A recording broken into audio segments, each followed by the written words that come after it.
Hey, what's going on, guys? It's Greg here today, bringing you guys a Call of Duty Modern Warfare gameplay commentary. What you guys will be watching in the background is a tactical nuke gameplay, but before we get into that nuke gameplay, there's a few things we have to do here. One, this is the Aniyah Palace plan, so I'll be breaking down the map and my routes I like to take and all that kind of stuff. The gameplay demonstrates this. Also, this is me finishing up the Fennec for Damascus, and then I get a nuke with the P90, which I go absolutely crazy rushing around with the P90. It was a lot of fun, and hopefully you guys will enjoy the gameplay. But without further ado, let's go ahead and get into the Aniyah Palace plan. Our plan's going to look a little bit different this time from the Tovorsk District video, and there's a few reasons why. So first off, we have our danger spots, which is like sniper spots. Since it's not Tovorsk District and you don't have to worry about snipers staying on rooftops, people might sit there mounted with weapons or just be waiting behind things and stuff like that, so we'll get over that whenever that comes to time. And we also have the A and E spawns, which are of course something I'm going to be going over in every single video.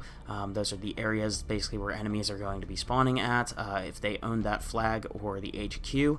And then we have our flank routes. Now this time I broke it down between A and E instead of just giving a flank route overview. We're going to go over the A flanks and then the E flanks, and then we have the power positions combined with power positions when you own the flag, and they are only a power position if you own that flag, and they will be color coded differently for you guys. So without further ado, let's go ahead and start off with the flank routes.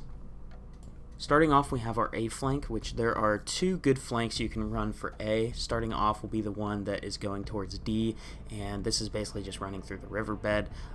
If you are spawning on A, your teammates will generally be sitting in the riverbed with snipers and stuff like that. Some of them will be, and they'll be guarding that because they're trying to farm people coming from B or even D possibly. So you can rush that little back route, which you will see me use in many of my Aniyah Palace gameplays, where basically I will just go there and start flanking people at D. It's a good way to push people out. It's not the best power position by any means whenever you get to that little spawn pocket that is for the A side, which we will get into later.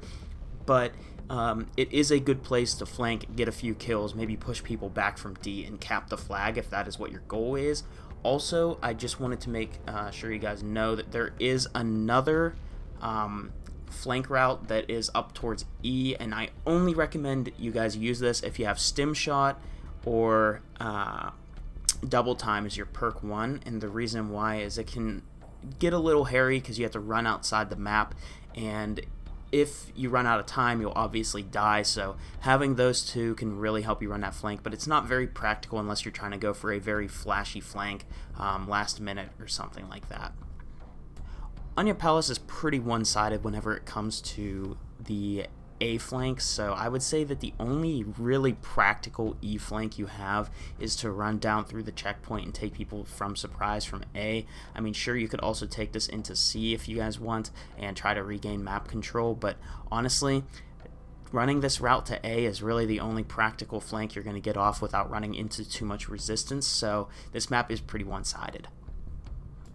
So getting into some of the sniper spots and camping spots you will see people in, I've marked these as danger zones, and these are basically the areas whenever you are flanking that you want to avoid. And the reason why is people will go to these positions and they'll just sit there looking for free and easy kills and try to pick you off while you're running the flank, or maybe you're spawning in at E, for example, and there will be someone in that building that's a little bit outside of B and down below on the map, and people will be sitting there trying to pick you as you're coming out. The riverbed, again, is very, very dangerous. If you are spawning on the E side and you're at B, people try to snipe you or pick you off from there. You also got to be careful of the staircase in the A HQ spawn. If you're at B, they can sometimes see you if you're on like the ledge at B and you're looking down into their spawns and stuff like that. So you really just have to be careful of these areas. Remember that people using snipers can get some angles on you from different areas, and you have to be keeping in mind that people will be in these areas too. So just make sure that you are aware of these danger spots. Getting into the power positions, so basically we have the orange is basically its power position regardless of what flag is owned. That means if you own that flag, it's still a power position. If you do not own that flag, it is still a power position. Yellow designates if you own that flag, then it's a power position. If the enemy owns that flag, it is not a power position. So this is a little bit different than Divorce District because those ones, they were all power positions. This one really depends on what flags you have. So if you were at C, and let's say they have D and B, you can sit outside on those boxes and you can pick people off from either B or D. It's a very powerful power position. Same thing goes with B. If you are at B, you can patrol that whole area and you will be able to see people spawning in down below B and even coming out from the Shantytown area. So some of these spawns, or power positions I mean, are very, very strong, but you have to own the flag to have them. So patrolling these areas while the enemy has the flag, if they are the orange ones, you can get some free and easy picks off people. And then if you are owning the flags like B or C, like I said, or if you own E and you're spawn trapping them at the EHQ, that's another one. You guys have seen in my Juggernaut gameplay where I was spawn trapping them there. But the power positions, like I said, they're just a little bit different for this map because of how the spawns work and all that other kind of stuff. So getting into the spawns, they're a little bit complex on this map, so allow me to explain this. So blue is the EHQ spawns and green is the AHQ spawns. So as you guys can see, these are going to be the general areas that people are spawning at. I'm going to make mention that these are not exact spawn points, but these are the rough spawn points and the majority of spawn points. That means there still could be some other spawn points around the flags that I have not marked, but these are the ones you got to watch out for the most. I am not here to teach you guys how to spawn trap or anything like that. It's just to give you guys heads up on where people are going to be coming from. So let's just talk quickly about C. The reason those are shaped like crescents or whatever you want to call them is just because they spawn on the top layer of the palace, and it's going to be depending on which HQ they own. B, the reason there's a little bit of green mixed in with the blue is because it really depends on your positioning. So if they are spawning AHQ and you are on the B area, they are not going to be spawning around B. They will be spawning back, as you guys can see, towards their HQ. However, if they own B and none of your teammates are pushed up to B, they will be spawning in that blue area as well, which is why I marked a little bit of green there. Same thing goes with D. There is an extra spawn pocket for the AHQ players, which will be in that flank route I showed you guys earlier. And then also they will be spawning in the taxi building, which is the D area designated by D, and the blue spawn for the east side. And then I put a question mark because I don't know the exact spawn points of this area because it's not really practical to ever be there to shoot them. But as you guys can see out in the field, that is still a spawn point for the EHQ players, so it's never practical to be there, but just know that people can go back towards E or try to push up the taxi building if they're spawning at D.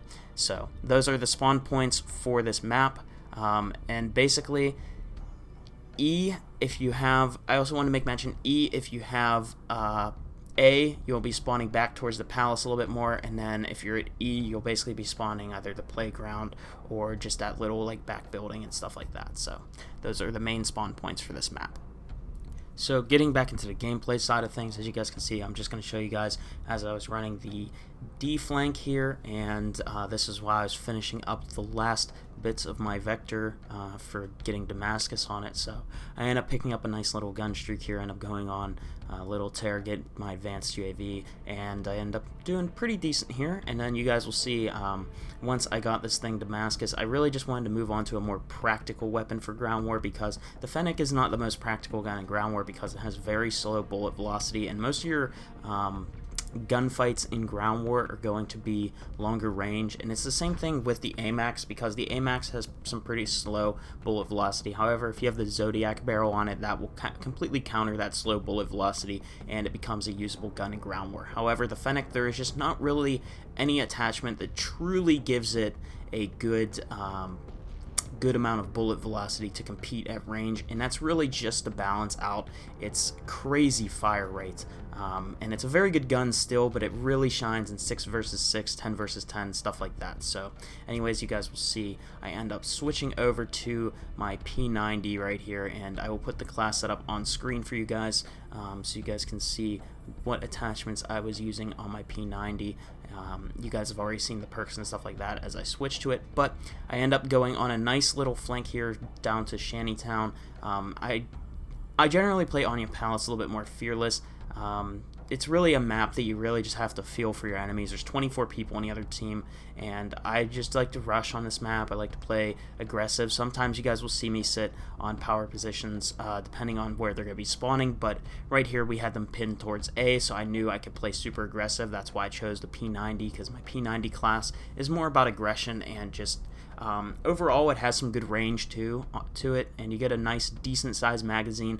Combine that with this sleight of hand weapon perk and you can do an absolute tear on this map whenever you're rushing with the P90. But as you can see right here, just pick up my VTOL jet, drop it down, and the green laser from the hip on this map is very good for the Shantytown area, simply because you can hip fire, get those crosshairs placed on an enemy before even ADS, and then you can basically just beam them as soon as you ADS with the P90. I absolutely love this class setup. Give it a try if you haven't already.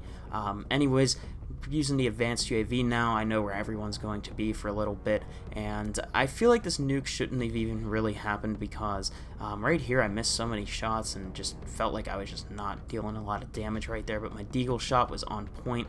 And also I don't think I got that many kills with the advanced UAV. I think I was only up to like a 20 gun streak, so yeah, it really just dependent on the flow too, and most of the people were spawning out towards the riverside, so whenever I had to go ahead and push, you guys will see I have to basically push across the street, which can be very dangerous, especially from the danger spots I told you guys about, people that like to sit on that staircase in their spawn and they want to snipe at you. So basically, as you guys can see right here, I'm just being aggressive. I know there's not much time left in the game, so if I want to get a nuke, I have to basically rush, and that's why I pushed over here, and I decide, you know what, the only thing I can really do, because if our team caps E and they don't have A anymore, so that means I really just have to pick these stragglers off. They're still spawning into their HQ, so I basically just control the construction site, which is a very powerful power position on this map. And you guys will see I end up picking up a Mark II because I'm so low on ammo. My dead silence was still going pretty much. I did not have time to get a munitions box or stopping power, whatever I may have been running, so I knew at this point, you know, all I gotta do is just pick up a gun. I'm on 24 right now, and I end up getting a few kills with this Mark II right here. I hit marker somebody, I'm like, oh geez, no. I really just want to get this nuke streak. So right here, there's a guy not playing right there, I guess. I don't know what he was doing, and then I miss a shot, but I'm picking that guy off. Another guy right there, pick him off, and I'm gonna get flashed right here, which is dangerous, but I hold my ground. I just stick to the wall, and I basically just wait, and this guy was very slow at taking me out. This nuke should have never happened because I was having such a hard time picking up this MP7 for some reason. This guy could have easily pushed me and killed me. Right here, they're right behind me. I end up getting a nice cheeky little turn on and pick up the nuke to end the game. So hopefully you guys enjoyed. If you guys are curious about any of the other power positions and stuff like that, I have so many gameplays on Aniyah Palace on my channel, so just feel free to browse my channel, look at those Aniyah Palace gameplays, and you guys will surely find some ways that different ways I play this map, and you guys will be able to see me use my own strategies in action. So hopefully you guys enjoyed the video. Let me know what you guys thought, and I will see you all in the next one. Peace out.